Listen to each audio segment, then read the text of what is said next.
दीगर खबरें शामिल करेंगे। आपको बताएं कि पुलिस ने कच्चे के डाकुओं सैयद गमाल कांस्टेबल को रिहा करवा लिया है। पुलिस ने कांस्टेबल अहमद नवाज की बाजियाबी की तस्दीक कर दी है, जबकि जराये के मुताबिक मुबैना तौर पर पुलिस और डाकुओं के दरमियान डील पर अहमद नवाज को रिहा किया गया है, जबकि मगवी अहमद नवाज के बदले कत्ल के मुजरिम जब्बार लोलाई को जेल से रिहा किया गया है। अंधड़ गैंग के जब्बार लोलाई ने 2 साल कबल नवाजाबाद के करीब महर शेख को कत्ल किया था।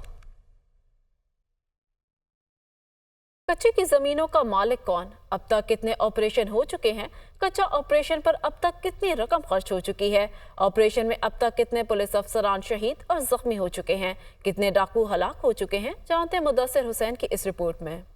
कच्चे में ज़मीनों का मालिक कौन? क्या इन हज़ारों एकड़ रकबे का मालिक कभी कब्जा लेने नहीं आया? क्या इस ज़मीन पर काबिज डकैत कभी अगवा बराए तावान तो कभी सोशल मीडिया का सहारा लेकर बुलाकर पैसे मांगने का मामला? आखिर ये मामला क्या है? ये वो सवाल है जो हर 1 या 2 साल बाद सर उठाता है और हमें तमाम तर मामलात को नज़रअंदाज करते हुए पंजाब पुलिस बमुकाबला कच्चे के डाकू की नई किस्त देखने को मिलती है। जहाँ हम बहादुर पुलिस जवानों को शहीद होता देखते हैं तो कभी शरीफ और गरीब शहरियों को लूटता हुआ। और इन मामलात को लेकर हर दौर की हुकूमत अरबों रुपए के फंड्स का इजरा करती हैं और फिर भरपूर ऑपरेशन शुरू करने का ऐलान करती हैं। तो फिर कुछ अरसा एक्शन होता है कि कच्चे के डाकुओं को मार दिया गया, कुछ अगवा हो गए और फिर बताया जाता है कि कुछ डाकुओं ने हथियार डाल दिए। यही कहानी कुछ अरसे बाद दोबारा देखने को मिलती है। पंजाब, सिंध और बलूचिस्तान की हुदूद के दरमियान एक पट्टी जिसका कुल रकबा तकरीबन 20 किलोमीटर है, जो रहीम यार खान और राजनपुर के इलाके से जुड़ती है। यहाँ पर सरकारी जमीनें हैं और जजीरा नुमा कुछ पॉकेट्स बनी हुई हैं। यहाँ पर 1, 2 या 3 अशरों से नहीं बल्कि कई अशरों से डाकू राज रहा। 2002 से अब तक गुज़श्ता 24 सालों में कच्चे के 52 छोटे और बड़े ऑपरेशन हुए।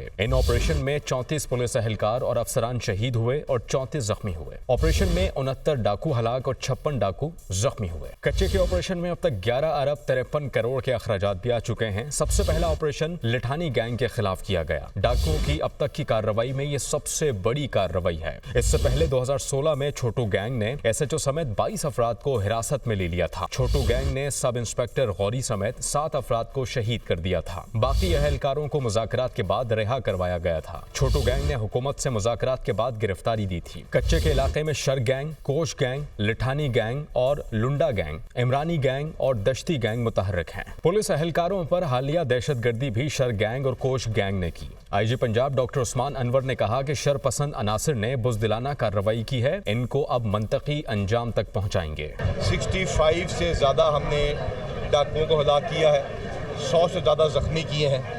कल का वाक़या डेफिनेटली एक मैसिव लॉस है, पुलिस का एक मैसिव लॉस है, लेकिन हमारे जवानों से आप पूछ लीजिए, उनकी हौसले उसी तरह बुलंद है। ये फोर्स अपने शोधा का उसी तरह ख्याल करती रहेगी और इस इलाके को हम इसी वजह से आगे हैं ताकि लोगों तक ये डैमेज ना आए। कच्चे में अब हुकूमत ने इस अज़्म का इजहार किया है कि शर पसंद अनासिर को जड़ से खत्म किया जाएगा। अब पंजाब पुलिस दीगर फोर्सेस के साथ मिलकर कच्चे के डाकुओं का खात्मा करने में कामयाब हो जाएगी या फिर कच्चे के डाकू फिर पंजाब पुलिस के लिए दर्द सर बना रहेगा।